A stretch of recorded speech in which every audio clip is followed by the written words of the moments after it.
আসসালামু আলাইকুম। জীবনটা হচ্ছে একটি পরীক্ষা। এখানে আল্লাহ রাব্বুল আলামিন প্রতিনিয়তই আপনাকে পরীক্ষা নিবে। ছোট বড় যেকোনো পরীক্ষা দেওয়া। সেটা আপনি হয়তো বুঝতে পারেন না বা আমরা হয়তো বুঝতে পারি না। উম আল্লাহ রাব্বুল আলামিন সূরাতুল আনকাবুতের ২ নম্বর আয়াতে বলেছেন, হাসিবান নাসু আয়াতরুকু আইয়াকুলু আমান্না হুম লা ইফতানুন। অর্থাৎ আল্লাহ রাব্বুল আলামিন মানুষকে প্রশ্ন করে বলছেন যে, তোমরা কি মনে করেছো যে দুনিয়াতে আল্লাহর উপর ঈমান এনেছি এ কথা বললেই তোমরা পার পেয়ে যাবে কোনো রকম পরীক্ষা ছাড়া? আল্লাহ সরাসরি বলছেন যে, তোমরা পরীক্ষা ছাড়া আল্লাহর উপর ঈমান এনেছি এ কথা বললেই কি পার পেয়ে যাবে? তাহলে দেখা যাচ্ছে আল্লাহ প্রতিনিয়ত ছোট বড় অসংখ্য পরীক্ষার দ্বারা আমাদেরকে পরীক্ষা করছেন। যেমন ধরুন আপনি রাস্তা দিয়ে হেঁটে যাচ্ছেন, সামনে একটা কাঁটা পড়ে আছে। এটা আপনার ঈমানের একটি পরীক্ষা।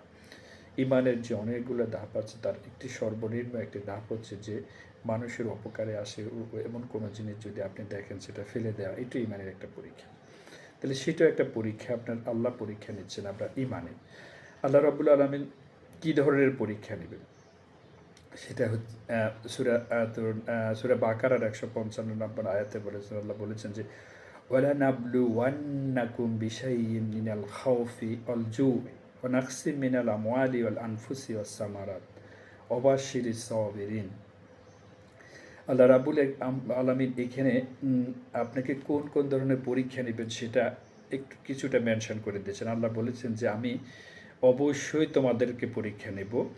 তো এখানে অলা নাবলু ওয়ান্নাকুম যে শব্দটি ডাবল নুন ইউজ করেছেন। পবিত্র কোরআনে অসংখ্যবার ডাবল নুন শব্দটা, অর্থাৎ যেখানে ডাবল নুন শব্দটা আছে, আরবি গ্রামার যারা বুঝেন তারা হয়তো বলতে পারবেন যে ডাবল নুন শব্দটা সাধারণত কোনো কিছুকে এম্পাসাইজ করার ক্ষেত্রে ব্যবহার করা হয়। অর্থাৎ কোনো একটা বিষয়কে আল্লাহ গুরুত্ব দিচ্ছেন, যেটা হবে, এটা করবেন, এটা হতেই হবে, এমন কিছু গুরুত্ব দিয়ে এম্পাসাইজ করার ক্ষেত্রে ডাবল নুন শব্দটা ইউজ করেন। আল্লাহ বলছেন, আল্লাহ নাবলু ওয়ান্নাকুম, আমি অবশ্যই তোমাদেরকে পরীক্ষা নেব। সেই পরীক্ষাগুলো কী কী? কিছুটা ভয়, ক্ষুধা, ধন, সম্পদ, জীবন এবং ফল ফসলের ক্ষতি দিয়ে আল্লাহ পরীক্ষা করবেন। আল্লাহ বিশাই মিনাল খাউফি আল জুআই ও নাকসি মিনাল আমওয়ালি ওয়াল আনফুসি ওয়াস সামারাত। আল্লাহ বলছে, আমি অবশ্যই তোমাদেরকে পরীক্ষা নিব, সেটা কিছুটা ভয়, ক্ষুধা, ধন, সম্পদ, জীবন, ফল ফসলদের ক্ষতি দিয়ে আমি তোমাদেরকে পরীক্ষা নিব। পাশাপাশি একই আয়াত আল্লাহ বলেছেন যে, ওয়াবাশশিরিস সাবিরিন, যে যারা ধৈর্য পরীক্ষা যারা সফল হবে তাদের সম্পর্কে বলছে, ধৈর্যশীল যারা তাদেরকে সুসংবাদ দেওয়ার জন্য আল্লাহ বলেছেন।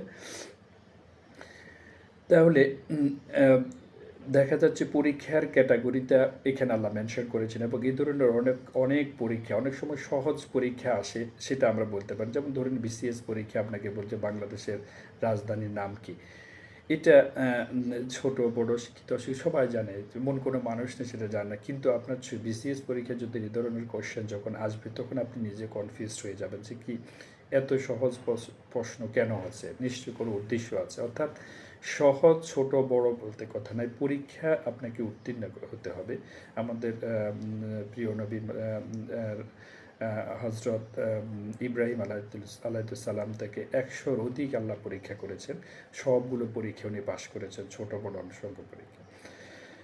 পরবর্তীতে সূরাতুল মুলকে আল্লাহ রাব্বুল আলামিন আরও একটু ক্লিয়ার করে বলেছেন যে, আল্লাহ জি ২ নম্বর আয়াতে আল্লাহ বলেছেন, আল্লাহ জি খালাকাল মৌতা ওয়াল হায়াতা লিয়াবলুয়াকুম আইয়ুকুম আহসানু আমালা ওয়া হুয়াল আজিজুল গাফুর। এখানে আল্লাহ আরও স্পষ্ট করে বলেছেন যে, আল্লাহ জি খালাকাল মৌতা ওয়াল হায়াতা লিয়াবলুয়াকুম আইয়ুকুম আহসানু আমালা। আল্লাহ রাব্বুল আলামিন এখানে স্পেসিফিক বলেছেন যে আল্লাহ জীবন এবং মৃত্যুটা দিয়েছেন এই জন্য যে মানুষ আমলের দিক দিয়ে কে শ্রেষ্ঠ এটুকু পরীক্ষা করার জন্য। লেজি খালাকাল মৌত আল হায়াতা, যে মৌত এবং মৃত্যু এবং হায়াত এই দুইটা আল্লাহ দিয়েছেন এই জন্য যে আমলের দিক দিয়ে কে শ্রেষ্ঠ এটুকু পরীক্ষা প্রমাণ করার জন্য।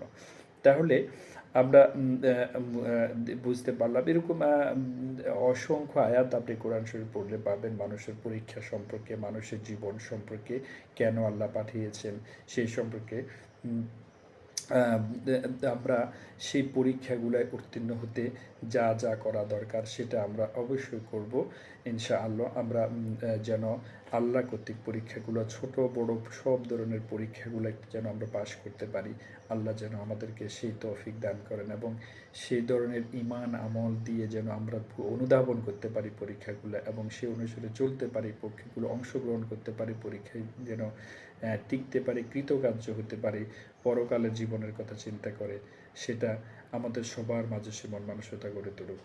আল্লাহ রহমত দান করুক, আল্লাহ কামিয়াব করুক। আসসালামু আলাইকুম ওয়া রাহমাতুল্লাহি।